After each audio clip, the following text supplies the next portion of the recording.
Good afternoon. John here, wanting to talk to you about married to addiction and the process of getting out of that hell on earth. My ex-wife was addicted to opioids and all the fun that came with it. I don't really know how I want to go about with this speech, but if you find yourself in a relationship with somebody who becomes an addict, opioids, anything, get out. The addict will never change. I tried for 10, 12 years and all the fun that came with being married to addiction. A couple of the highlighted stories of being married to addiction. The big one is my third child was born withdrawing from drugs.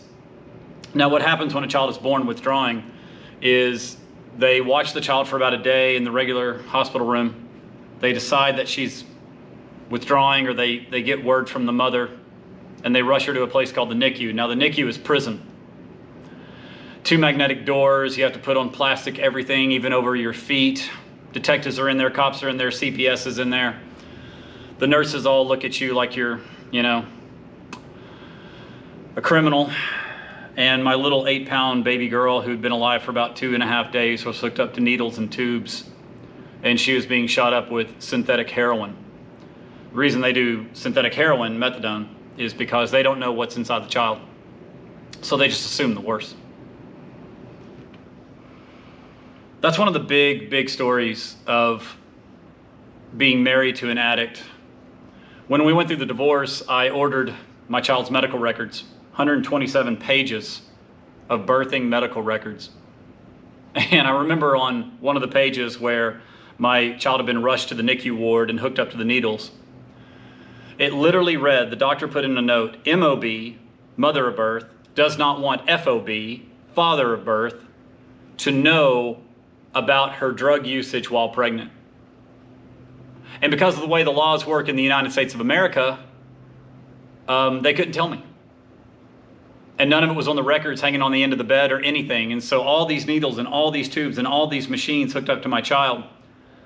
And my ex-wife at the time was more concerned about not getting caught and not having me know. Addicts, everybody, are very clever. They're cunning creatures. They're snakes. They are geniuses at lying, or lying by omission. They'll tell you just enough of the story to where the story kind of has a shape to it, but they won't tell you all the details. The other big story is about 10 years ago, she was one of the top administrators at a local private school. Our daughters went there for free. And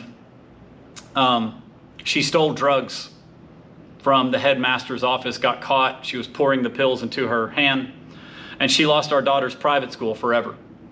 A forever private school, kindergarten through 12th grade, for free. Plus she got paid. Total pay package was in the 6 figures.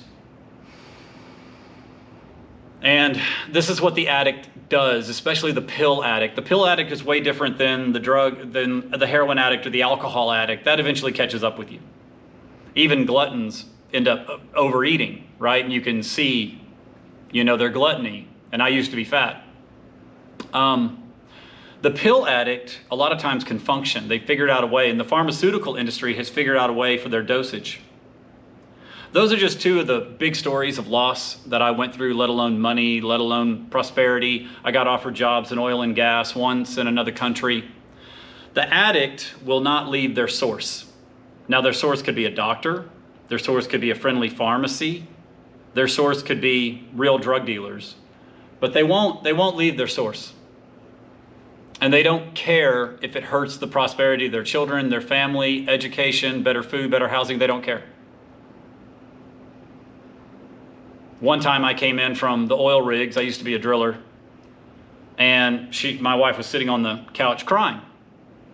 And me trying to be a good husband, I said, "What's wrong?" And she told me this story. She didn't have a choice but to tell me the whole truth, no omitting, no lying by omission. She had ordered drugs on Craigslist, and they sent them. And then they sent another email saying they were going to call the cops and turn her in and turn in her address and turn in her children if she didn't send them, $1,000 or something. And the only reason I got the whole truth there is because she thought the cops were coming. I got her out of that. When my daughter was born withdrawing from heroin, I didn't hire a divorce lawyer. I hired family lawyers, family law, and I got us out of it. Because where I came from in southern Arkansas, there's no divorce in my family tree. Nobody divorced back where I came from. I had one set of grandparents who they slept in opposite rooms. It wasn't a secret they didn't love each other, but you didn't divorce. You didn't split up, because that's not what you did. Because the children needed you, and the villages needed you, and the church needed you, and it was bigger than you.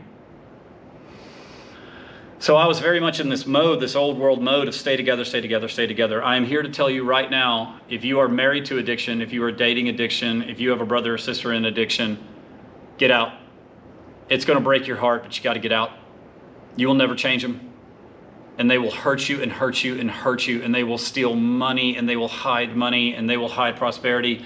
They will lie, lie, lie. They will literally have an 8-pound baby girl, literally this big, smaller than a football, rushed to a neonatal intensive care unit, and their first thought is, don't tell my husband. That's the brain of an addict. They can't think. And I've got all the other stories of addiction with her, from adultery to, not me, to everything else that comes with addicts. It's never their fault. They're never at fault for anything. They lie, they cheat, they steal, and they can blame you for everything. If you find yourself in that position, get away from them. You're not going to help them. You're not going to be the one that saves them. You're not going to be the knight in shining armor. You're not, or the angel. You're not. They will drain and drain and drain and drain and drain. Check into rehab for a weekend, come back and pretend to be sober. Just don't do it. It's way better to get out of the married to addiction than to stick in for another 5 or 10 years. Okay? I love you all. You're going to accomplish incredible things. And thank you for following me on this amazing journey of leaving addiction, getting back into my health, becoming a better father, and going on to the second half of my life. You are loved and you are special. And I look forward to becoming your friend.